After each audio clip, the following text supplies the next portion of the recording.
Hey Coaster Crew fans, checking in from SeaWorld Orlando, where icebreaker construction continues. Lots of footer work and pretty much it.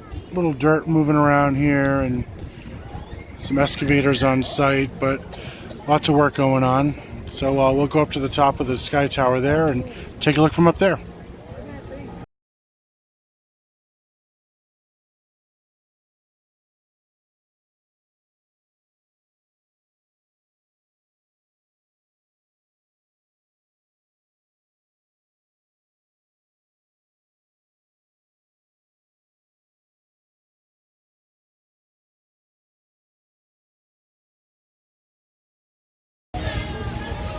Alright guys, that's it for now. Keep checking in our YouTube page for construction updates on all kinds of roller coasters across the country. Be sure to subscribe and follow us on Facebook and follow us on Twitter.